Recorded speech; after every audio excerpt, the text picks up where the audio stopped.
Louez le Seigneur depuis la terre. Monstres marins, et vous tous abîmes, feu et grêle, neige et brouillard. Et toi, vent de tempête, qui exécute sa parole, montagne, et vous toutes collines, arbres, fruitiers, et vous tous cèdres, animaux, et vous toutes bêtes, bestioles et oiseaux. Rois de la terre, tous les peuples, princes et tous les juges de la terre, jeunes gens et jeunes filles, vieillards et enfants, qui louent le nom du Seigneur, car son nom seul est élevé. Amen.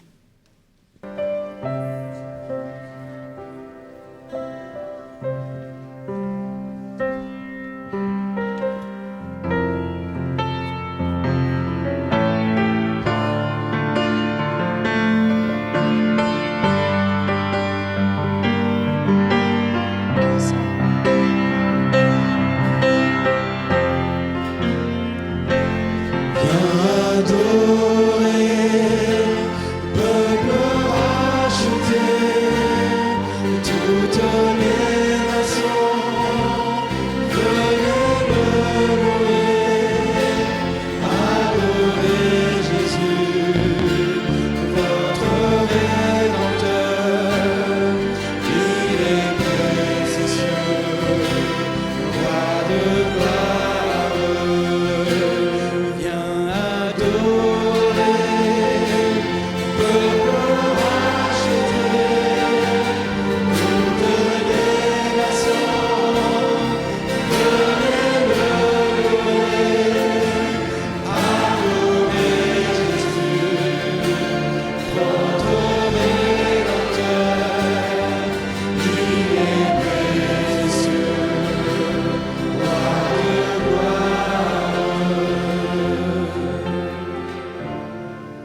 Oui Seigneur, que te dire de plus que ce que nous venons chanter? Seigneur, nous l'avons chanté de tout notre cœur et c'est cette offrande que nous voulons t'amener ce matin. Te dire que nous voulons t'appartenir, que nous avons une immense reconnaissance pour toi. Et que oui Seigneur, parfois notre vie est fragile, parfois elle est difficile. Mais malgré ça, nous voulons continuer à te faire confiance, à marcher avec toi. Permets que ces instants que nous avons déjà commencé à vivre et que nous allons continuer à vivre soient des moments qui nous rapprochent. Fortifie cette intimité avec toi. Je te le demande pour nous qui sommes ici dans cette salle, mais pour tous ceux aussi qui regarderont cette émission sur Internet. C'est en Jésus que je te demande ces grâces. Amen.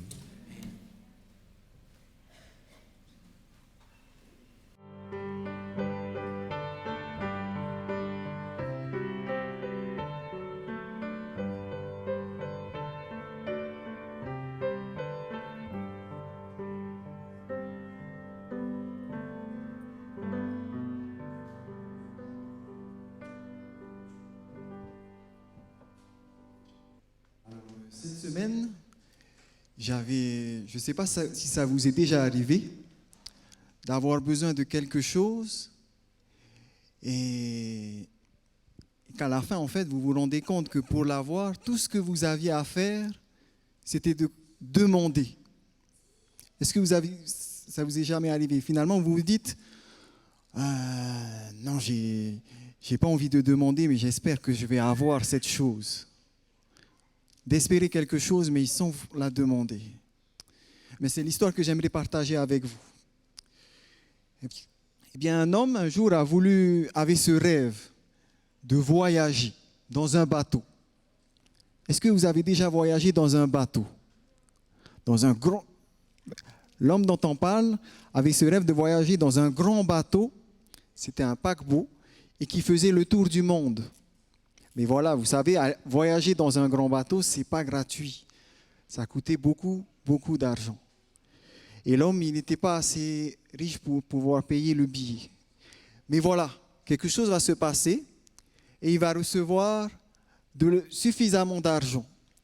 Avec le travail qu'il fait, les économies qu'il a, finalement, eh bien, il va pouvoir prendre le bateau et réaliser son rêve, voyager. Mais voilà. Il avait juste assez d'argent pour payer le billet. Mais il n'avait pas assez pour pouvoir, une fois arrivé dans le bateau, il faut bien qu'il puisse manger. Il n'avait pas assez d'argent pour manger.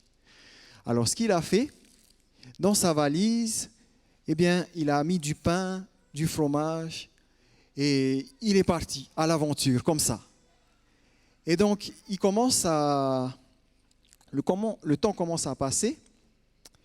Au début, ça va, le pain, le fromage, le premier jour, le deuxième, le troisième. Et voilà, au bout d'une semaine, eh ben, la nourriture a commencé à flétrir, à ne plus être bon, plus consommable.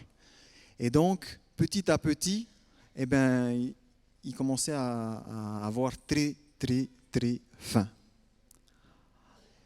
Et il se rendait compte qu'en fait, tous les soirs, sur le bateau, il y avait un endroit où il y avait un banquet, où il y avait de la nourriture et les gens se pressaient pour aller là et pour manger. Mais lui, il n'avait pas d'argent. Et donc, il était envieux en même temps. Et en fait, ce qui s'est passé, c'est qu'au bout de 2 semaines, les gens ont commencé à remarquer qu'il avait une mine affreuse, qu'il n'allait pas bien. Alors un homme va s'approcher de lui pour lui demander qu'est-ce qui ne va pas. L'homme s'approche de lui et là, il lui demande « Qu'est-ce qui vous arrive ? Vous avez mauvaise mine, votre visage a l'air très fatigué. » Et là, il va lui raconter ce qui lui arrive. « Voilà, j'ai voulu partir en voyage, c'est vrai, mais je n'ai pas assez d'argent pour participer au banquet, pour me nourrir ici. » Et finalement, l'homme va lui dire « Mais vous ne savez pas ? Si vous l'aviez demandé, vous sauriez que le banquet et la nourriture sur le bateau est gratuit. Tout ce que vous aviez à faire, c'est de demander. »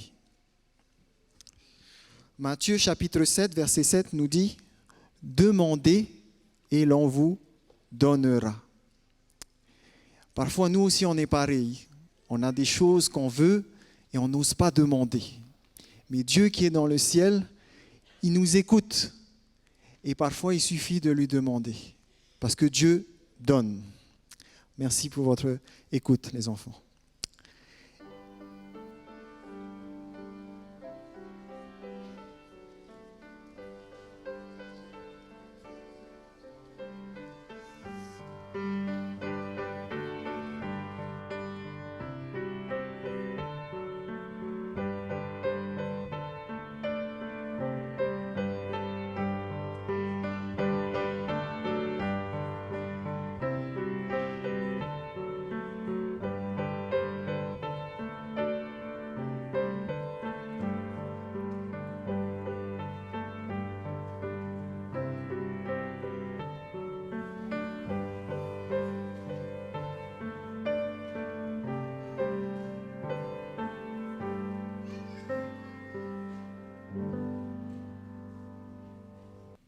Pour accomplir la promesse de sa descendance, Abraham décide de donner une épouse à son fils Isaac en envoyant son serviteur la chercher dans le pays de son frère. Je vais vous lire le passage où son serviteur rencontre Rebecca dans Genèse 24, 21 à 28. Le serviteur d'Abraham la suivait des yeux, silencieux, pour savoir si oui ou non le Seigneur avait fait réussir son voyage. Dès que les chameaux eurent fini de boire, il prit un ado d'or pesant un demi-cycle et 2 bracelets d'or pesant 10 cycles pour ses poignets, et lui dit : « De qui es-tu la fille ? De grâce, fais-moi savoir si la maison de ton père serait pour nous un lieu d'hébergement. » Rebecca lui répondit : « Je suis la fille de Bethuel, le fils que Milca donna à Nahor. » Puis elle lui dit : « La paille autant que le fourrage abonde chez nous, et même la place pour loger. » Le serviteur s'agenouilla et se prosterna devant le Seigneur en disant : « Béni soit le Seigneur, Dieu de mon maître Abraham, dont l'amitié et la fidélité n'ont pas quitté mon maître tandis que je voyageais, conduit par le Seigneur à la maison des frères de mon maître. » La jeune fille courut annoncer à la maison de sa mère ce qui venait d'arriver. Puis s'adressant à Laban, le frère de Rebecca, versets 40 à 45, « Abraham, mon maître, me répondit : Le Seigneur, en présence duquel j'ai marché, enverra son ange avec toi et fera réussir ton voyage. Tu prendras pour mon fils une femme de ma famille et de la maison de mon père. Tu ne seras quitte de mon adjuration que si tu vas chez les miens. De même, si on ne te la donne pas, tu en seras quitte. Aujourd'hui, je suis arrivé près de cette source et j'ai dit : Seigneur, Dieu d'Abraham mon maître, si vraiment tu daignes faire réussir le voyage que je poursuis, me voici près de la source. Eh bien, la jeune fille qui sortira pour puiser et à qui je dirai : donne-moi à boire un peu d'eau de ta cruche, si elle me répond : bois toi-même, et je puiserai aussi pour tes chameaux, ce sera la femme que le Seigneur a destinée au fils de mon maître. Je n'avais pas fini de parler en moi-même que Rebecca est sortie, la cruche sur l'épaule. Elle est descendue à la source pour puiser. Je lui ai dit de grâce : donne-moi à boire.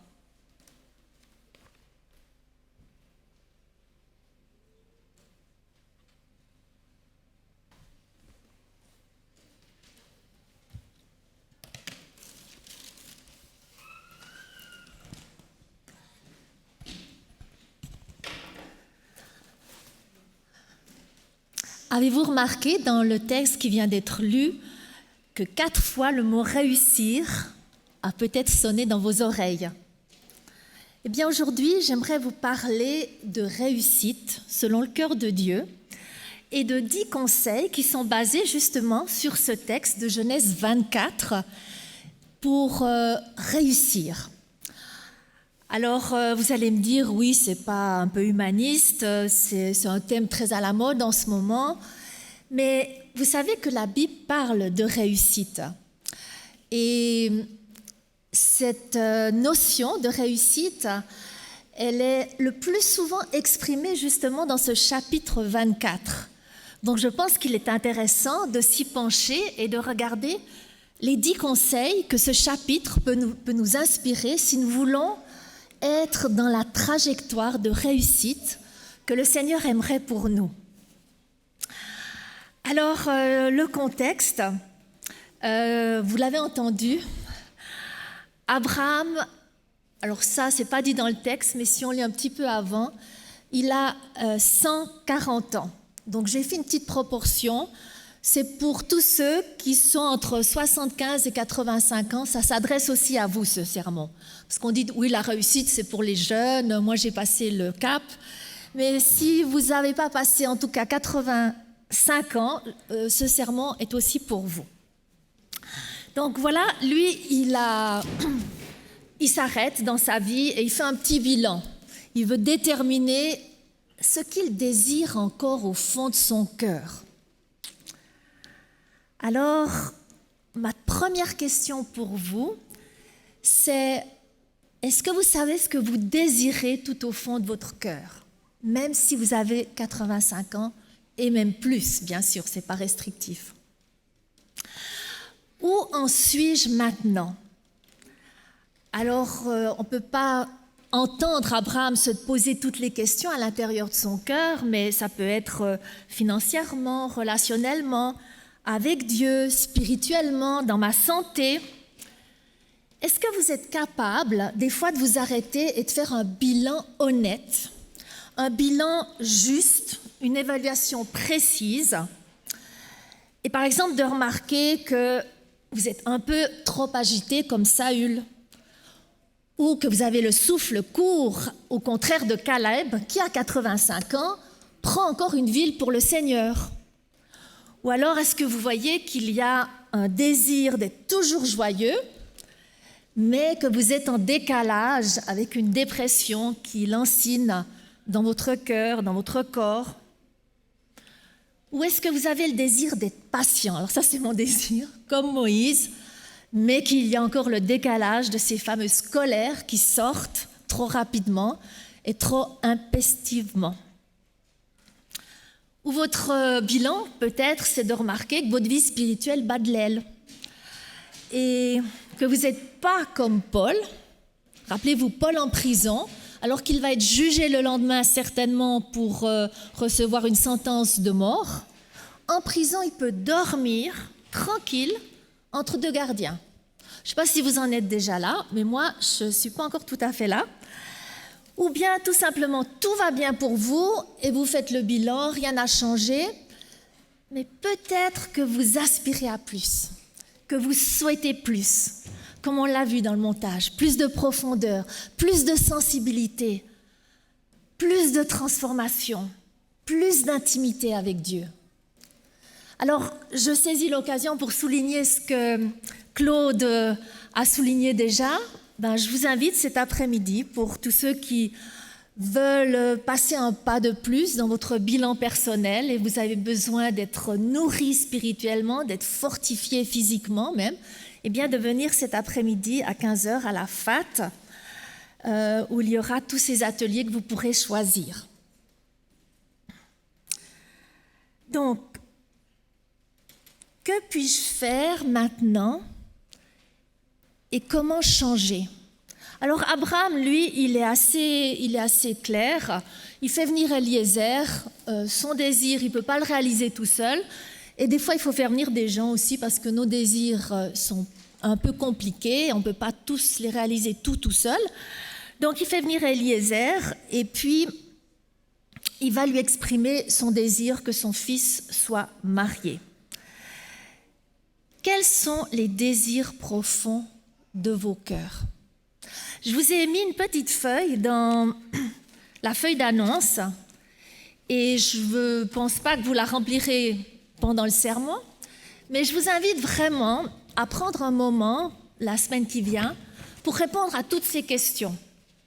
Et je vous assure que si vous prenez le temps et mettez par écrit, pas juste dans votre tête, passez de la tête à votre bras, au concret, eh bien Dieu va faire changer des choses et va faire réussir des choses dans votre vie.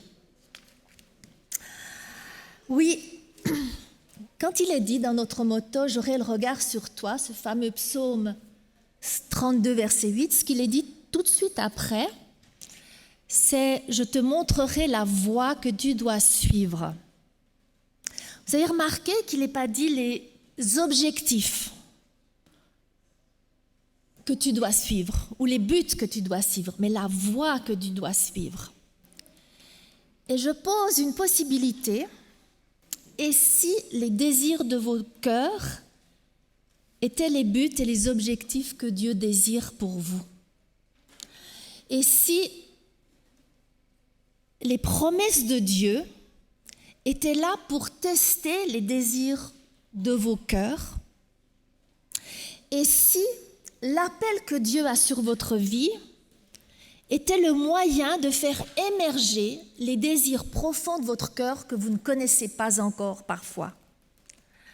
Alors, il y a de quoi faire. Déjà, il y a plus de 7000 promesses dans la Bible, donc vous pouvez aller les lire et voir laquelle fait vibrer votre cœur.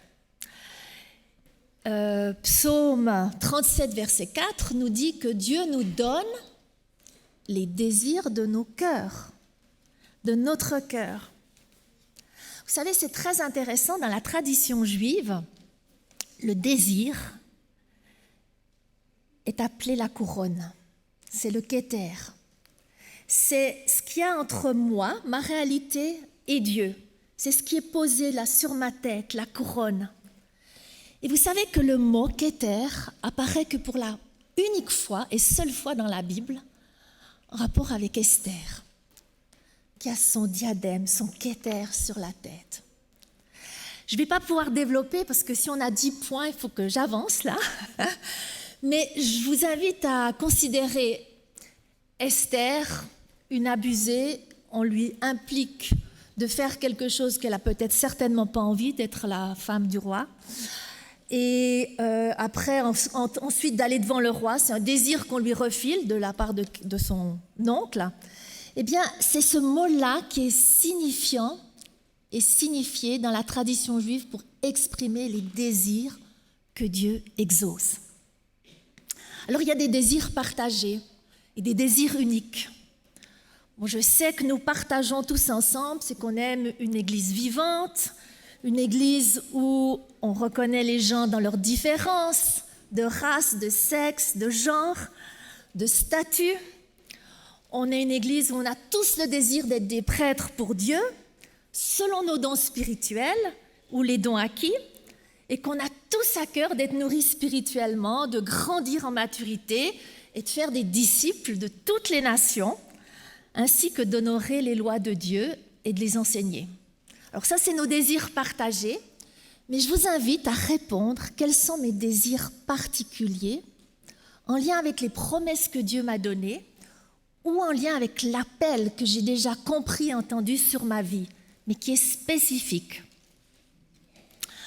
Alors voilà qu'Abraham, il sait son désir, s'est marié son fils, et il va faire venir Eliezer. Alors je trouve que c'est le deuxième principe pour réussir, c'est de partager mes désirs avec quelqu'un de confiance.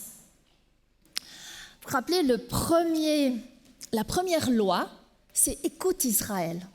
Ce n'est pas « tu aimeras », c'est « écoute ». Dans le vis-à-vis, quand on est vraiment écouté, on peut accoucher de soi-même, on peut entendre ce qui est dans le désir profond du cœur. Et ça, c'est la magie de l'écoute. Et si vous n'avez pas reçu encore cette écoute dans votre vie, vous manquez quelque chose, parce que quand quelqu'un vous écoute vraiment, waouh, tout ce qui est déposé en vous par Dieu, votre couronne, tout d'un coup, vous la discernez. Partager avec quelqu'un de confiance pour réussir, c'est aussi demander de l'aide, comme Abraham. Lui, apparemment, les voyages en chameau, c'est plus trop pour lui, et il a besoin de quelqu'un qui l'aide. Et puis aussi, en donnant son désir à quelqu'un, eh bien, on devient un peu redevable. Il devient public et après, on se sent un peu tenu pour y aller. Alors justement, ça, c'est la prochaine étape. C'est définir un but en rapport avec son désir. C'est décider et s'engager. Alors là, c'est une étape un peu complexe parce que ce n'est pas ce que nous avons l'habitude de faire. En général, quand on a un désir, on va voir une copine ou bien quelqu'un de la famille, puis on dit « oui, mais ça ira pas à cause de ci, et puis j'ai pas les moyens, puis j'ai pas les études, puis j'ai pas assez d'argent, et puis non, ça va pas le faire. » Non, Abraham y décide et il demande à Eliezer « tu iras dans la patrie de mon père, de mon frère, et tu iras chercher une femme. » Et d'abord, cette étape nous invite à déclarer le but et après, considérer les problèmes. Donc, pour obtenir mon désir, où est-ce que je dois me rendre? Et quel but poursuivre? Donc, vous noterez sur la feuille vos désirs particuliers et vous direz qu'est-ce qu'il me faut pour aller vers ce but? Où je dois me rendre? Quelles sont les choses que je dois atteindre pour réaliser mon désir?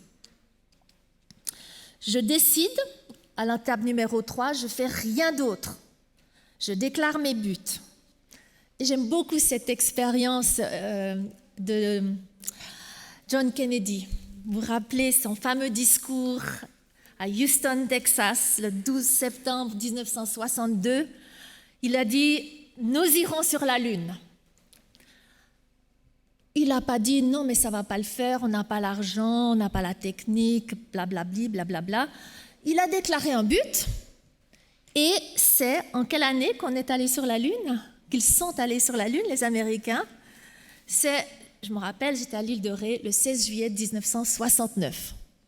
Mon père avait mis une petite télé dans les marais salants et on a regardé cet amérissage. Donc, on décide, on résout après. Il y a de quoi se poser des questions. Vous n'avez peut-être pas réfléchi. C'est pas tout à fait raisonnable de laisser en tant que serviteur principal Abraham tout seul alors qu'il a quand même 150 ans. En plus, c'est pas tout à fait raisonnable de faire un voyage de 800 km. Il n'y a pas d'SMS, pas d'email rapide, vous savez. Est-ce que dans la famille, il y a une fille? Est-ce qu'elle est en âge de se marier? Est-ce qu'elle dira oui? Est-ce que ça vaut la peine de faire au minimum 1600 km pour peut-être un non? Est-ce que il ne faudrait pas réfléchir parce que si, je vais vous donner les exemples mais de tous les bijoux et de tout ce qu'il avait amené avec lui pour influencer le oui de la femme, j'ai fait des calculs, on en est à peu près à 200 000 €. Est-ce que c'est raisonnable de partir avec 10 chameaux, un seul serviteur, 200 000 € sur tous ces chameaux et traverser les déserts, les plaines, les montagnes et de partir en plus tout seul? Ça ne fait pas de sens. C'est évident que Eliezer, il a pensé à tout ça. Alors, il ne dit pas tout, parce qu'il voit bien la foi d'Abraham, qui est incisive. Il dit, bon, peut-être que la fille ne voudra pas venir. Est-ce que tu y as pensé? Alors, voilà la différence qu'on trouve dans nos églises. Il y a les fonceurs et puis les prudents. Alors, moi, je ne veux pas faire une polémique entre l'un et l'autre. Je pense qu'il faut les deux. Mais il faut mettre les bonnes personnes aux bons endroits. D'abord, les ouvreuses, les fonceurs, comme les Abraham, en premier. Et après, on regarde les problèmes à résoudre et tout ce qu'il faut faire. Voilà. Donc, dans cette étape, on diagnostique maintenant la prochaine étape, les problèmes. On ne sait pas comment ça s'est passé pour Abraham et Eliezer. Apparemment, il n'y a pas de verset qui décrivent ça, si vous relisez le chapitre 24. Donc, ça ne doit pas être très important. Par contre, ce qui est important, c'est de regarder les motivations qui nous poussent à une action et les bienfaits qui vont en découler. Et si on lit le chapitre 24, la motivation d'Abraham, elle est décrite. Elle est décrite au chapitre 24 et verset 40. L'Éternel, devant qui j'ai marché, enverra son ange avec moi et fera réussir ton voyage. C'est bizarre, mais la motivation d'Abraham est de prendre cette décision et de foncer sans trop regarder les problèmes. C'est parce qu'il a appris à marcher devant Dieu. Alors, vous allez me dire, mais Viviane, tu ne te trompes pas. Vous savez, le père de la foi, qui a été choisi pour tous les êtres humains, c'est Abraham et pas Noé. Et dans la Bible, il est dit, Genèse chapitre 6, que Noé il marchait derrière Dieu. Il faisait tout bien, tout génial, tout en ordre, 120 ans de travail, les moqueries, tout bien, etc. Et c'est un grand homme, hein, ne pensez pas que je le dénigre. Mais ce n'est pas lui qui a été choisi comme le père de la foi, des gens de foi. C'est Abraham. Abraham, il a dû apprendre aussi à marcher derrière Dieu, selon l'appel qu'il lui a lancé. Sors de ton pays, sors de ta culture, sors de la famille de ton père et va dans le pays que je te montrerai. D'accord, il suit l'ordre, mais c'est dans quel but? C'est l'Echlecha, c'est pour aller vers lui-même, pour se connaître, pour connaître ses désirs. Et quand ces désirs, il les saisit et qu'il est capable d'en être l'acteur, l'auteur, eh bien, au chapitre 17 de la Genèse, il est dit qu'il a commencé à marcher devant Dieu. Et à ce moment-là, vient la promesse du Fils et d'Isaac, et la réalisation, pas la promesse, mais la réalisation de la promesse d'Isaac. Effectivement, ça c'est la motivation qui peut être toute nouvelle pour vous, c'est le plaisir de marcher devant Dieu. Alors vous allez me dire, oui, mais si je me trompe, mais il est dit qu'il est notre ombre à ton main droite, donc il va nous réajuster, pas de souci. Foncez pour Dieu, allez-y pour Dieu, en fonction des promesses, de l'appel, de votre désir. C'est là que se trouve la voie où il va nous conduire. Et justement, le bienfait qui vient quand on suit, le bienfait qui vient quand on est motivé par marcher devant Dieu, eh bien, c'est qu'on va collaborer à l'accomplissement d'une promesse. Et la promesse, il l'a reçue, c'est que le pays sera habité par ta postérité, la postérité d'Isaac. Ok, alors les questions à répondre, c'est quel problème envisager, prévoir, sans en faire trop un saladier, comme on dit, hein, mais surtout, pourquoi je veux vivre ce que je veux vivre? Quelles sont mes motivations? Ça, c'est très important. Et quelles sont les récompenses que j'aurai quand j'aurai atteint mes buts? Alors, la récompense pour Abraham, c'est maintenant de collaborer avec Dieu. Et quand on collabore de la façon dont la Bible nous propose, c'est pas juste marcher derrière, marcher devant, mais c'est de marcher côte à côte. Et c'est ça qui va motiver Abraham d'aller de l'avant. Alors, 5e étape, pour réussir, et il l'a bien compris, Abraham, ainsi qu'Éliézer, il faut trouver une promesse. Je viens de vous les dire, c'est qu'il est dit, donc je vais vous relire les textes, 24, verset 7, « Je donnerai ce pays à ta postérité, et Dieu lui-même enverra son ange devant toi. » Donc il rappelle à Éliézer la promesse. Et puis au chapitre 24, toujours verset 40, « L'Éternel devant qui j'ai marché enverra son ange avec toi et fera réussir ton voyage.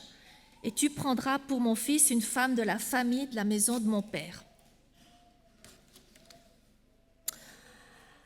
Alors, trouver une promesse biblique. Effectivement, quand on a de la peine à connaître ses désirs, ça aide de trouver toutes les promesses bibliques. Je peux tout par celui qui me fortifie. Et vous en connaissez, il remplacera les années que les sauterelles, les 4 types de sauterelles ont ravagé dans ta vie. Il te redonnera ça. Ça, c'est une promesse qui m'a beaucoup soutenue dans mes années difficiles. Et il enverra son ange devant toi. Ça, c'est une promesse pour Abraham, elle est aussi pour nous. J'aime beaucoup cette phrase de ce prédicateur que j'admire beaucoup, Stephen Furtick, qui peut-être certains connaissez, que vous connaissez, qui dit « Ne gaspillez pas votre ange ». S'il vous plaît, ne gaspillez pas votre ange. Israël aussi, quand ils ont dû partir d'Égypte pour aller dans le pays promis, dans Exode chapitre 14, chapitre 23, là, la promesse de l'ange qui est devant est aussi donnée au peuple, qui a un peu la trouille. L'ange les promesses, toutes ces paroles, c'est pour nous encourager face aux difficultés. Quand nos désirs, on va essayer de les mettre en réalisation avec des buts précis. Et c'est là où les promesses sont très importantes. Surtout quand on va être ridiculisé, vivre sous la pression, la critique, alors qu'on poursuit soi-disant des buts et des désirs complètement loufoques, inatteignables. Eh bien, les promesses sont là pour nous donner confiance en Dieu et pour vivre sans trépidation. Et moi, j'en suis pas encore là, sans souci. Ne regarde pas à tes capacités, à ton argent, à tes forces, mais à Dieu. La question n'est pas qui je suis, mais qui est Dieu? Un Dieu qui peut tout. C'est la grandeur de Dieu qui détermine la grandeur de ce que je peux faire. C'est la grandeur de Dieu qui détermine la grandeur de ce que je peux faire et pas l'inverse.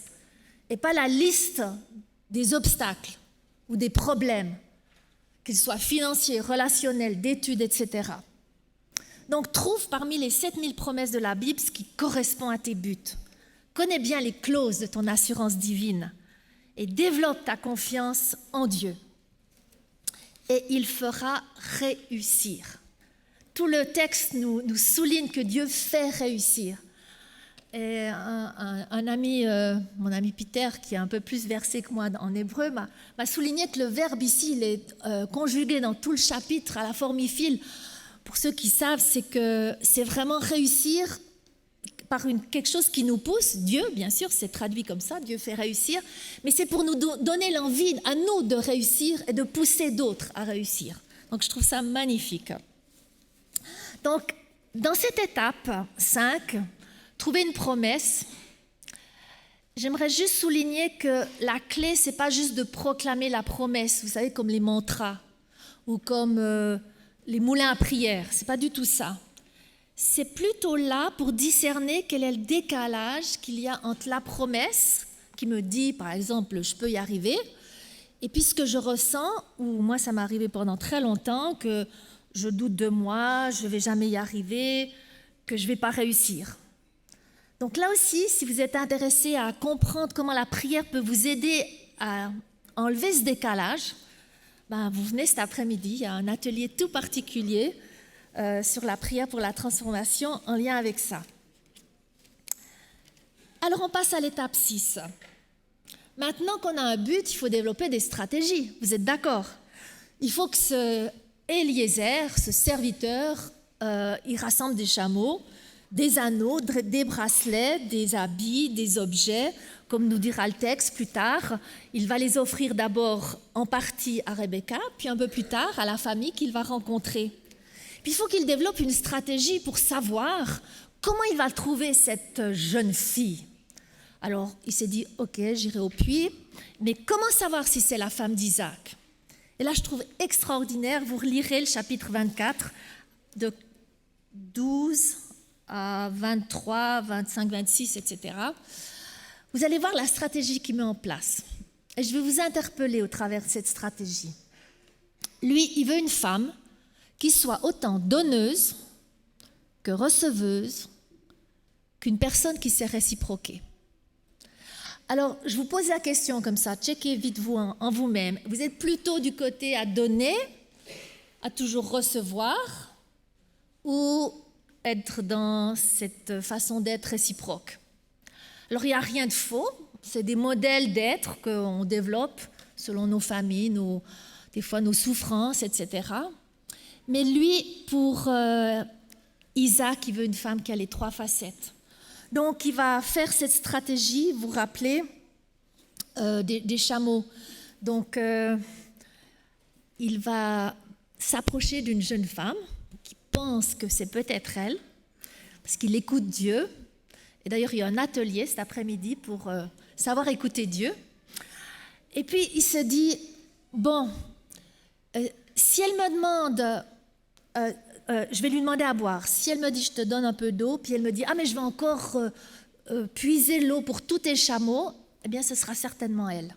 Parce qu'elle est donneuse. Mais alors, généreuse, parce que j'ai fait un petit calcul. Donc il y a 10 chameaux. Un chameau peut contenir 250 litres. Alors j'ai fait par la moitié. J'ai fait qu'une cruche, c'est à peu près 10 litres. Je trouve que c'est beaucoup pour une femme. J'ai encore fait par la moitié et j'ai fait mes calculs. Ça représente 6 heures avec Eliezer qui l'aide, à part égale, disons. 6 heures de puisage à monter 10 litres. Donc, si vous prenez que 5 litres, vous voyez, ça fait beaucoup d'heures. Et on est à la tombée du soir quand il est au puits. Donc, disons 6 heures. Donc, on est à minuit quand se passent les transactions. C'est important pour la suite. Donc, j'en étais où? Oui, développer une stratégie. Voilà. Donc, et puis, dès qu'elle a puisé, alors il se dit déjà, c'est top pour la donneuse, généreuse, je vais voir si elle accepte de recevoir. Et avant même qu'il sache si elle est intéressée à Isaac, avant même qu'elle soit allée à la maison, il va donner l'anneau, à peu près comme ça, 8 grammes d'or, c'est pas en or celui-là, mais... et des colliers, et j'ai fait les calculs des cycles, non pas des colliers, des bracelets, j'en ai pris, je l'ai oublié dans le sac là, mais des bracelets, donc ça en fait à peu près 4 de chaque côté, si on les divise ou si on n'en prend que 2 ou je sais pas quoi, j'ai aucune idée, mais ça fait 1,6 kg d'or sur les bras. Donc ça c'est une stratégie, et la femme va pas dire « Ah non, mais moi je l'ai fait facilement, mais c'était pas de problème. Non, c'est gratuit, il y a pas de problème, j'ai servi pour rien, c'était avec le plaisir, tout ça. » Non, elle va accepter. Elle dit oui, j'ai bossé 6 heures. Moi, je pense bien que je mérite ça. Et elle va accepter. C'est pas une femme qui s'excuse de recevoir. Elle a droit à recevoir. Elle est fière de recevoir. Deuxième bon point, donc une bonne receveuse. Et troisième, dès qu'elle a reçu, elle dit « Ah, mais il y a de la paille chez nous. Viens à la maison de... » Elle ne dit pas de mon père. C'est très intéressant. Le texte a un petit clin d'œil pour les personnes en faveur des femmes. C'est la maison de sa mère. Et elle dit il y a tout ce qu'il faut. Tu peux venir à la maison de ma mère pour recevoir l'hospitalité. Donc, elle est dans la réciprocité. Donc, la stratégie est mise en place. Elle va réussir, bien sûr. Et c'est là où je vous invite à faire des stratégies par rapport à vos désirs. Vous savez, on fait toujours ces vœux de Noël bientôt, de Nouvel An qui arrivent. Mais on ne met pas en place concrètement les étapes dans notre agenda. Quand est-ce qu'il faut réaliser ces désirs et à quel moment? 7e point, il faut qu'on avance. Encore 3. Alors, quand on lit Genèse 24, c'est merveilleux. Et c'est tout le thème de des ateliers de cet après-midi. C'est qu'à tout moment, Eliezer, il va se mettre à genoux, il va prier. C'est savoir prier au travers de nos désirs et savoir prier pour nos succès. Alors, on est très, très bon pour prier pour nos besoins, n'est-ce pas? Quand la vie est difficile, que je suis fragile. Donc ça, on sait très bien prier. « Ah, Seigneur, pitié. Ah, Seigneur, aide-moi. » Mais apprenons à prier pour le succès, pour nos désirs. Et c'est très intéressant, la première fois que la prière apparaît, c'est au verset 12. Donc Abimelech, quand il est au bord du puits le soir, il dit « Éternel Dieu, Dieu de mon Seigneur Abraham, fais-moi, je te prie, rencontrer aujourd'hui ce que je désire. » Tout d'un coup, le désir d'Abraham, c'est venu son désir. C'est beau, hein? C'est vrai que quand on n'a pas de désir, des fois on peut piquer le désir de quelqu'un pour un petit moment, pour fortifier la notion de désir en nous. Et use de bonté envers moi, Seigneur, Dieu d'Abraham. Et verset 26, alors l'homme s'inclina et adora Dieu quand Rebecca a réciproqué. Il sait que Dieu a répondu. Et pendant qu'il regarde avec étonnement, quand Rebecca puise l'eau, l'homme regardait avec étonnement sans rien dire pour voir, pour méditer, pour contempler Vous pouvez venir cet après-midi pour la contemplation, pour contempler si Dieu faisait réussir son voyage. Donc, prier. Est-ce que je prie avec persévérance pour déjà connaître mes désirs, si je ne les connais pas, pour leur réalisation, pour les buts en lien avec mes désirs, pour les stratégies en lien avec mes désirs? Est-ce que je sais faire tout ça?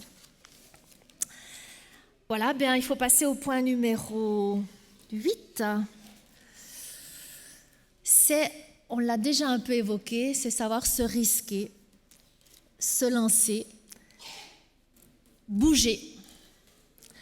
On a déjà évoqué que Eliezer, pour réaliser son propre désir et celui d'Abraham, il a dû partir pendant 2 mois sur une route inconnue, avec aucune garantie du but qu'il pourrait atteindre chez Nahor, dans le pays de Nahor. Il risque aussi en donnant 150 000 € à la fille qui n'a pas dit oui encore. Il risque. Et puis, il va pas du tout se restreindre là-dessus. Il donne, Abraham donne, il risque, il bouge. Et la question que j'ai pour vous, c'est qu'est-ce que vous risquez pour atteindre vos buts, pour réaliser vos désirs? Est-ce que vous êtes prêt à perdre votre réputation, peut-être votre argent, quelques amitiés, qui seront à mon avis pas des vraies amitiés, votre confort, la sécurité? Est-ce que vous osez bouger, risquer? C'est là où il y a un petit problème, souvent, c'est nos peurs. Alors là, il y a une phrase typique, c'est « qu'est-ce qui se passerait si j'allais dans cette direction-là? Si je donne tout l'argent, si je fais ce voyage, si je vais étudier, si je dis oui à telle personne, qu'est-ce qui se passerait ?» Et c'est là que ça mesure en nous de nouveau le décalage qu'il y a entre peut-être des désirs plus profonds, et la peur est là pour nous avertir qu'on ne doit pas rester sur juste le premier désir. Parce qu'effectivement, il y a les désirs du moi handicapé, du moi blessé, les désirs de nos parents, des fois qui se mélangent dans notre tête, avec les désirs de nos patrons, ou de notre femme, ou de notre compagnon, et on ne sait plus s'il faut risquer ou pas. Et c'est là où je dis, il faut discerner dans la peur, si la peur est là pour nous dire « attention, ce n'est pas le bon désir », il faut que tu fasses une révision, de nouveau un bilan, on reprend le numéro 1, le point numéro 1, ou bien si c'est une vraie peur, mais là, rappelle-toi de la promesse, de l'ange qui va aller devant, de la grandeur de Dieu, et pas de ta réalité. Alors on passe au point numéro 9. On va voir que Eliezer, pour obtenir le oui de Rebecca,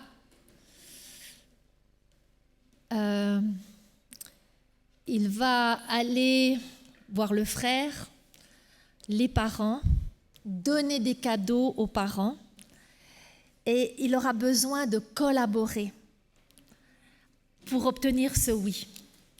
Et ça, c'est un point intéressant, c'est que pour obtenir nos désirs et nos buts, on a besoin d'autrui. Si je peux accomplir mes désirs et mes buts tout seul, c'est qu'ils sont bien trop petits et qu'ils ne viennent pas de Dieu. Être interdépendant, c'est comme un test du vrai désir. C'est ce besoin de dialogue, d'être avec autrui. Et c'est vrai que c'est quand même bizarre, que ce soit le peuple de Dieu ou l'Église, c'est d'être choisi personnellement, uniquement, ça c'est un Dieu personnel, pour nous remettre dans une communauté qu'on n'a pas choisi, avec des gens qu'on n'a pas choisis, pour coopérer comme un grand travail d'équipe avec un leader invisible. Vous allez me dire, c'est quand même pas facile. Eh bien oui, on a besoin de collaborer les uns avec les autres pour réaliser nos désirs et nos buts. Et pour réaliser nos désirs et nos buts aussi communs que j'ai nommés tout au début de mon sermon. Donc, qui puis-je inclure dans la poursuite de mes désirs, de mes buts et de mes stratégies? À qui puis-je demander non seulement d'être redevable, un feedback, mais aussi de l'aide? À qui vais-je demander des conseils, peut-être même de l'argent, peut-être même sa force? On arrive au dernier point. Et je ne sais pas si vous avez remarqué, bon, moi je me concentre un peu sur mon texte, mais mon amie Anne-Marie Poublan vous illustre ces points. J'ai aucune idée de ce qu'elle fait. Je sais que pendant la méditation musicale, elle vous repassera les 10 points avec ces images. Et je la remercie beaucoup, comme je remercie aussi un ancien élève de Collonges, qui fait partie de ma famille, qui a fait le montage que vous avez vu, Aller plus loin avec Jésus. C'était une très grande joie que sa présence, la présence d'Arnaud soit là incognito. Et voilà, pour atteindre tous les buts, tous les désirs, la dernière étape, c'est savoir discipliner sa personne, savoir renoncer et payer le prix. Alors, comment je vois ça dans le texte? C'est là où on revient. Après avoir puisé 8, donc on va refaire le déroulement. Eliezer, il a voyagé au moins un mois, si ce n'est pas un mois et demi, et si ce n'est pas arrêté à part le Shabbat. Moi, j'ai calculé comme ça. Il a puisé au moins 6 heures avec Rebecca. C'est minuit.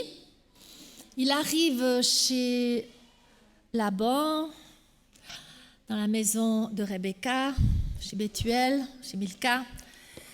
Et puis, il pourrait dire, ouf, je vois que ça se tourne bien, mais je vais d'abord un petit peu me reposer. Je vais faire une bonne nuit, et puis après, on verra. Puis je parlerai tranquillement avec la famille. Pas du tout. On lui présente à manger, il ne mange pas. Il dit, non, d'abord, j'ai une mission, j'ai quelque chose à terminer. Je dois savoir si c'est oui, si c'est non d'abord. Et vous le verrez, c'est au verset... à partir du verset 33, on lui servit à manger, mais il dit « Je ne mangerai point avant d'avoir dit ce que j'ai à dire. » Donc, il peut se réfréner de manger. Et je suppose qu'il a quand même très faim, là, après tout ce que je vous ai décrit. Et quand il obtient finalement le oui, il peut se dire « Ouf, maintenant une très bonne nuit de repos, j'ai droit à mon repos, mon sommeil c'est précieux. »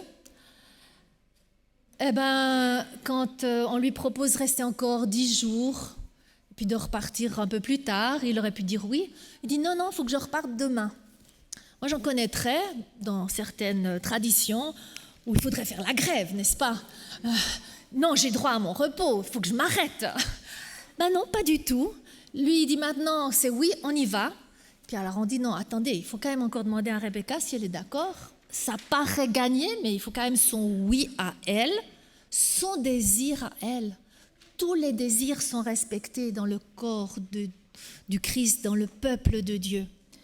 Et une fois qu'elle a dit oui, eh bien, c'est parti.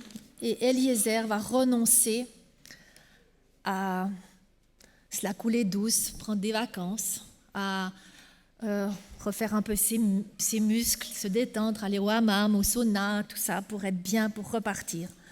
Il va être dans l'urgence. Moi, j'ai une question à vous poser. Moi, j'ai un sentiment d'urgence depuis des années par rapport à là où nous devrions être et où nous ne sommes pas encore. Et c'est vrai que ce matin, j'espère que je vous laisserai au moins ce sentiment d'urgence, comme Eliezer a eu par rapport à cette mission. Les temps sont courts, Jésus a dit « Veillez et priez ». Il risque de nous surprendre. Et il est temps pour vous d'écouter vos désirs, de nous respecter les uns les autres dans nos désirs, dans les buts que nous fixons, de collaborer les uns et les autres, de fixer des stratégies, de laisser aux fonceurs, aux ouvreuses, d'aller de l'avant et aux gens qui sont plus prudents de devenir comme une arrière-garde pour dire oui, on pourrait faire comme ça, ça serait mieux comme ça. Attention, d'accord, on a besoin tous d'être ensemble. Et pour aller de l'avant, il faut savoir payer de sa personne. Il y a peut-être 4 domaines à discipliner, et je me l'ai dit à moi-même. C'est, oui, prendre des décisions et trouver la juste mesure entre aller vite et pas trop vite. Alors moi, je sais que je vais un peu trop vite, et Jésus constamment me le répète. Vous savez, il y a 20 ans, je proposais qu'on fasse des ateliers de danse pour la prière et la louange. Ça a été fermé. Et maintenant, 20 ans après, cet après-midi, il y a un atelier pour cela. Je trouve ça formidable. Eh bien, il faut du temps pour tout le monde, que tout le monde se mette en marche. Il n'y a pas de problème. Donc, allez pas trop vite, mais non plus pas trop lentement. Savoir aussi discipliner ses appétits, différer son plaisir. Et je vous donne encore, pour les psychologues qui sont ici, vous connaissez le test du marshmallow. C'est un test qui est fait auprès des enfants, qu'on a étudié sur plus de 20-30 ans parfois, pour voir les gens qui réussissaient dans leur vie. C'est en lien avec la réussite. Eh bien, c'est les enfants qu'on prend à l'âge de 2-3 ans, on les met dans une pièce tout seuls, et on met plein de bonbons, des marshmallows pour les Américains, sur une table, et on dit « Écoute, tu peux les avoir tous, mais si tu attends que je revienne, tu peux en avoir le double. » Eh bien, mais tu es libre de faire comme tu veux. Eh bien, tous les enfants qui vont dans un coin de la pièce, qui se tordent les mains, qui font des grimaces, qui chantent des chansons et qui ne vont pas prendre les bonbons parce qu'ils veulent en avoir le double, eh bien, tout ça deviendront les gens qui vont réussir dans la vie. C'est comme disait Scott Peck, delay gratification, savoir différer le plaisir. On est trop à vite se faire plaisir, vite un petit truc pour que ça passe. Non, pour réussir, il faut savoir renoncer, discipliner ses appétits, pondérer ses décisions, mais aussi ses paroles et gérer sa colère. Alors là, j'ai encore beaucoup à apprendre, mais voilà, je vous le dis parce qu'on est tous en chemin là. Et puis, savoir utiliser son temps, mon temps avec sagesse. Combien de temps perdons-nous? Moi, des fois aussi. Heureusement, je n'ai pas la télé parce que je ne sais pas gérer. Mais devant la télé, avec son Facebook, son Instagram, c'est incroyable. Regardez les moyennes que vous payez par semaine. C'est effarant. Donc, la question dans cette dernière table, c'est quelle personne dois-je devenir? Qu'est-ce que ça va me coûter de réaliser mes désirs et atteindre mes buts? Qu'est-ce que je dois lâcher? À quoi dois-je renoncer? Et est-ce que ça vaut vraiment la peine? Parce que peut-être c'est mieux d'avoir 100 000 followers sur Facebook que peut-être, je sais pas, j'ai le désir de contacter tous les coachs de Genève pour leur parler du coaching existentiel et spirituel. Peut-être ça ne vaut pas tellement la peine. J'ai aucune idée s'ils seront d'accord avec ça. Mais surtout, cette discipline, c'est développer un caractère qui sera à la hauteur de mes désirs et à la hauteur de mes buts. Voyez-vous, si Dieu nous donne un désir, c'est parce qu'il doit grandir en nous. Mais s'il doit grandir en nous, nous devons grandir avec lui. Et le but, c'est de venir à la stature parfaite du Christ. Alors, on va conclure. Si on prend d'autres textes, parce que ce texte, il parle que 4 fois de réussir, je vous en ai décrit les principes que je comprends dans tout le chapitre 24. Mais il y a d'autres textes qui parlent de réussite. Pas beaucoup, mais il y en a quand même plusieurs. Et j'aimerais quand même souligner que Joseph, il réussissait dans tout ce qu'il faisait. Celui qui médite la parole, qui contemple la parole jour et nuit, réussit. Les déportés qui construisent le 2e temple réussissent. Shadrach et Meshach et Abednego réussissent.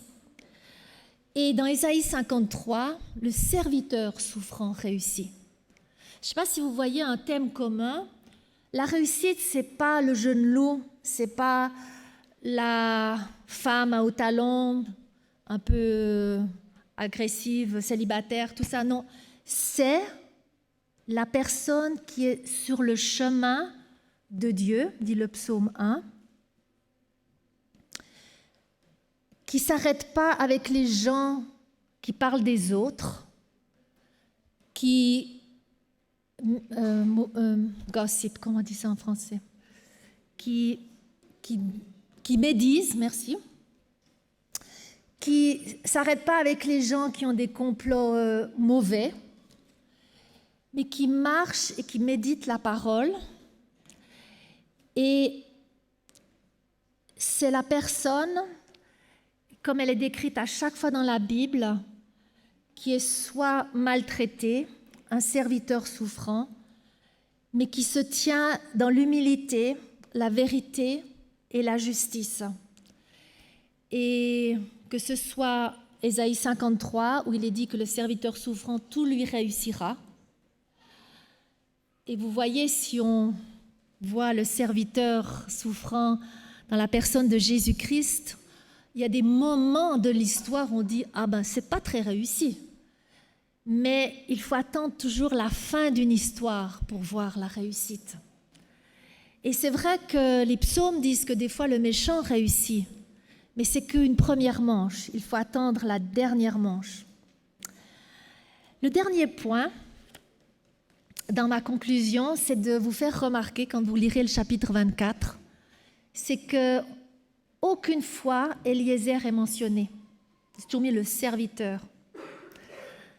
C'est comme déjà une préfiguration de ce serviteur souffrant dans la personne de Joseph, dans la personne des déportés qui doivent reconstruire le temple, dans la personne de Shadrach, Meshach et Abednego qui vont passer dans le feu.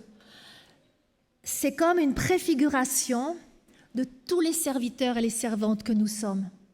C'est comme une préfiguration qui nous assure que, en collaborant les uns avec les autres, avec nos Abraham, eh bien, nous allons réussir. Dieu va faire réussir notre voyage. Alors, je vous repropose de considérer vos désirs très sérieusement, de considérer les promesses que Dieu vous a données en rapport avec vos désirs et de considérer l'appel particulier qu'il vous a adressé. Alors, tous les désirs ne sont pas bons. La Bible nous dit qu'il y a les désirs du monde, qu'il faut renouveler nos pensées, ne pas nous conformer à ce monde. Parce que, au final, quelles sont les choses vraiment qui vont compter pour l'éternité? Quels sont les seuls buts valables qui vont rester pour l'éternité? Moi, j'en ai trouvé plus ou moins 7, vous allez peut-être en rajouter, mais c'est aimer son Dieu, avoir appris à aimer et respecter autrui dans sa différence et l'avoir encouragé, pas démolu. Développer la créativité, puisqu'on est à l'image de Dieu, et les capacités que Dieu nous a données, naturelles et surnaturelles. Savoir les utiliser pour bénir et servir notre prochain. Grandir spirituellement pour devenir à la maturité, à la stature parfaite du Christ. Et développer un bon caractère. Ça, c'est la seule chose que j'emmènerai dans l'au-delà. Ce n'est pas mes biens, mes maisons, mes voitures, enfin, même mes diplômes, c'est mon caractère. Et bien sûr, le dernier point, de tester ses désirs par rapport à comment sont-ils en rapport avec annoncer la bonne nouvelle du salut de Jésus-Christ et comment sont-ils en rapport avec enseigner les lois, les paroles, les enseignements de Dieu. Bien, c'est ma prière, écoutez vos désirs, testez vos désirs et entrez dans les stratégies de Genèse 24 que je sais qu'Annie aura certainement très bien résumé et dessiné pour notre plus grand plaisir et invitation à la créativité. Amen.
Merci pour cette louange à Dieu et nous voulons à notre tour offrir à Dieu notre reconnaissance avec les dîmes et les offrandes.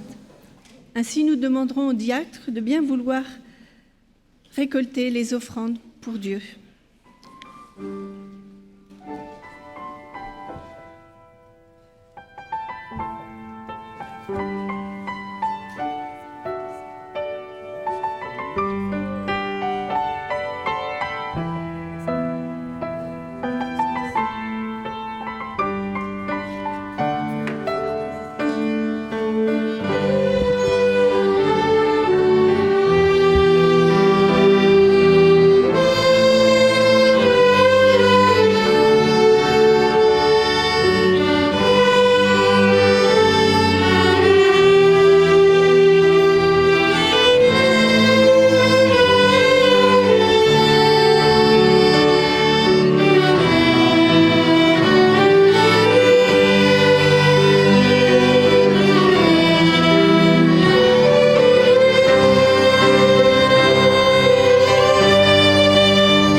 Nous nous lèverons.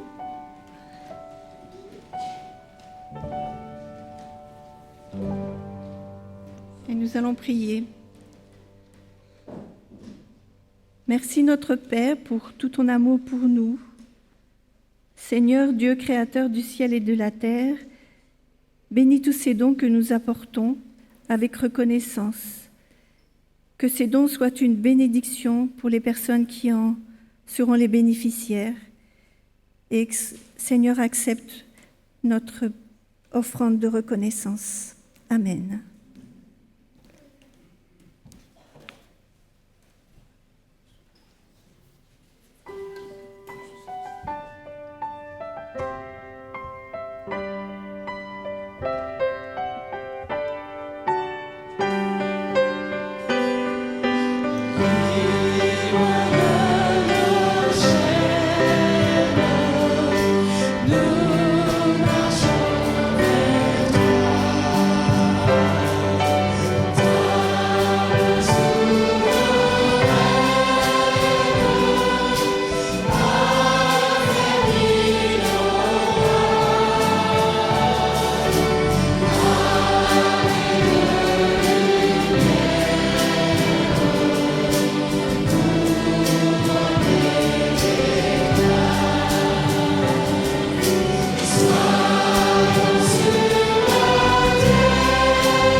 Vous avez reçu un questionnaire sur la prière. Je vous invite à le rendre à la sortie au diacre. Merci bien.